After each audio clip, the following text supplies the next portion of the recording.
guys, my name is Everjoy and welcome back to my channel. In this video, I'm going to be sharing with you how I managed to save 2 days worth of fuel. Please do remember that none of my videos constitute financial advice, and if you are looking for financial advice, please do consult with somebody that is registered and accredited by the FCSA. So without further ado, let's get into it.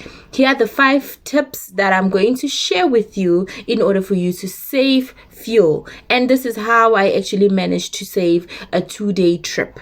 So number 1, reduce unnecessary weight in your car.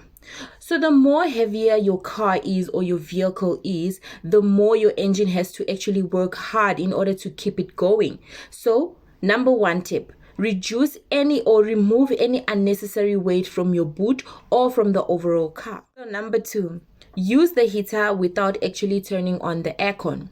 So cars with regular internal combustion engine can heat up a car without actually you turning on the aircon, and without your aircon's compressor running in the background, you are more likely to save fuel. So when you want to use the heater, turn off your aircon. Number 3, open windows versus aircon.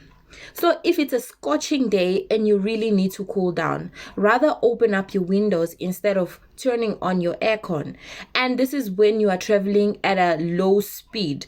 But if you are traveling at 80 kilometers an hour or more, then open windows can actually introduce a significant drag, which your aircon can end up using less fuel. Number 4, check your tire pressure regularly.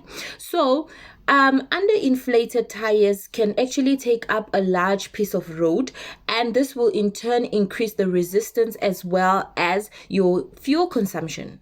So check your tires regularly and also pump up to the recommended pressure by your manufacturer. So the recommended tire pressure is also checked by opening your car door right on the door. That's where you can see your recommended tire pressure, as well as in your car manual. So please do check your tires regularly and pump up. Last but not least, keep your revs very low, or keep your revs low. So if you have a manual gearbox, shifting your gears efficiently can have a major impact on your fuel consumption. In addition to putting more strain on your engine, high revving causes you to use actually more fuel. So in summary, try to at least maintain 1,500 to 2,000 rev per minute when cruising, and between 2,000 and 3,000 while accelerating, if that's possible.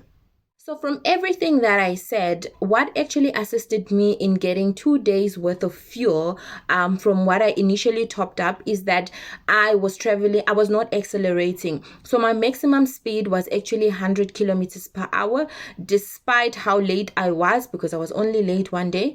But it actually made me wake up even earlier, knowing that I was going to actually travel at 100 kilometers per hour, which helped me save fuel. So like I said, accelerating or speeding actually causes you to use more fuel. So try and actually not speed.